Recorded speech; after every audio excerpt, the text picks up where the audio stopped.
creio que a opinião pública no Brasil se envolve ou tem se envolvido muito pouco em relação a isso, exceto na época do nacionalismo, na década de 50, 60, 70. Fora isso, depois da redemocratização, eu vejo pouco interesse da opinião pública em relação a problemas de política externa no Brasil, do ponto de vista, digamos, de uma opinião pública, não digo de grupos de elite ou de técnicos, etc., como é o caso de nossa. O que segura isso realmente era a nossa grande tradição do Itamaraty, quer dizer, uma escola de política externa que mantinha, né, uma certa coerência ao longo de governos em relação a certas posições que o país tomaria internacionalmente, que foi quebrada agora neste governo, contra toda essa tradição, e que tem digamos, uma reação muito grande entre os embaixadores anteriores, e como se quebrasse realmente uma tradição que era de muito êxito, que só cabe lamentar que ela tenha sido interrompida agora com uma política de alinhamento que, a meu ver, o general poderá comentar isso, é muito negativo e muito prejudicial para o Brasil. É muito difícil discutir o que não existe.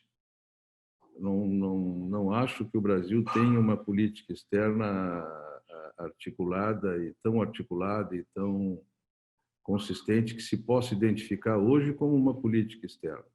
Algumas coisas que são importantes, que devem ser levadas em conta. A primeira delas é a geografia.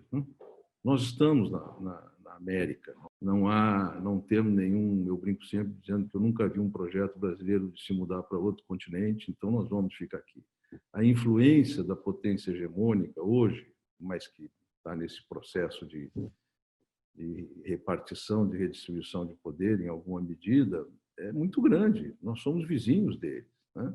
Não quer dizer que isso tenha que trazer alinhamentos automáticos e que o que é bom para os Estados Unidos é bom para o Brasil, ou qualquer outra frase dessa natureza que já se tenha dito. Mas eu acho que o Brasil é um case de sucesso, é uma história de sucesso internacional, de êxito da política externa na primeira metade do século passado. Ou seja, na primeira metade do século passado, nós éramos um país irrelevante. A nossa diplomacia conseguiu garantir todos os nossos interesses, praticamente, desenhar todas as fronteiras, conseguiu nos colocar com dignidade na Segunda Guerra Mundial e voltamos, iniciamos a segunda metade do século XX com o prestígio de uma nação que não tinha tanto respaldo no seu desempenho, né? Então, fomos crescendo.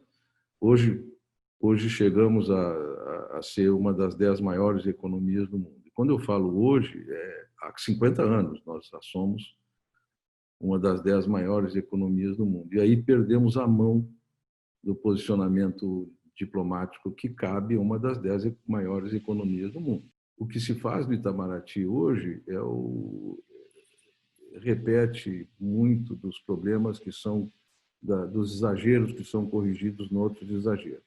Ora, agora, criada pelo menos uma geração fortemente ideologizada, chegam alguns que têm uma outra posição e vão buscar o equilíbrio no exagero, o que me parece brincar com o país em termos de posicionamento internacional, e o resultado é esse que a gente vê aí, com todas as dificuldades que está enfrentando. Então, não acho que o Brasil vivia um momento muito, muito especial para a inserção no mundo internacional.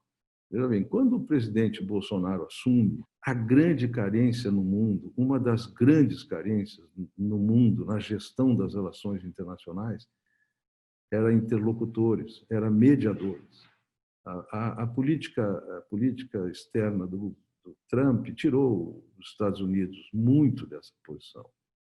Idem a dos russos. Os chineses nunca quiseram ocupar essa posição. Sobravam muito poucos, ou um ou dois países, que tinham interlocução com o mundo inteiro, independente de ideologias, religiões, etnias e tudo mais. E nós somos um deles, que sobrava. Ora, quando nós partimos para uma política de quase alinhamento automático, nós abdicamos desse papel, que podia ser nosso.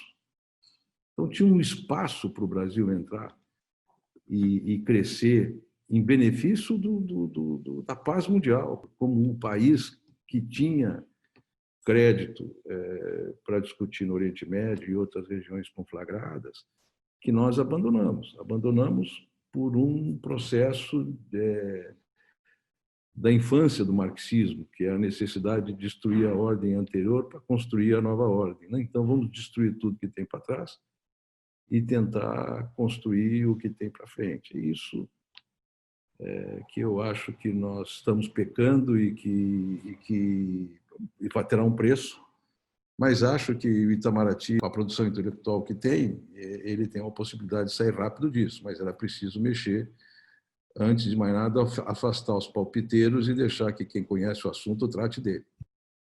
Este ponto, general, da omissão dos políticos, e aqui incluindo os políticos em geral, mas certamente do parlamento, em relação a questões de defesa. Isso aí, eu há anos e anos que venho martelando isso. Quer dizer, realmente, do ponto de vista dos políticos, é algo que é um impedimento a esta colaboração. Realmente há uma omissão. Concordo plenamente que isso é uma falha, né, do lado civil e do lado dos políticos, especialmente. Só quero cumprimentar o general, prazer aqui, uma pessoa equilibrada, que é capaz de diálogo. Eu cumprimento o general por ter essa capacidade de vir aqui discutir conosco. Muito obrigado, general. É isso. Cuidem-se, por favor. Professor, foi uma honra muito grande ter estado aqui com o senhor. Muito obrigado. Hein?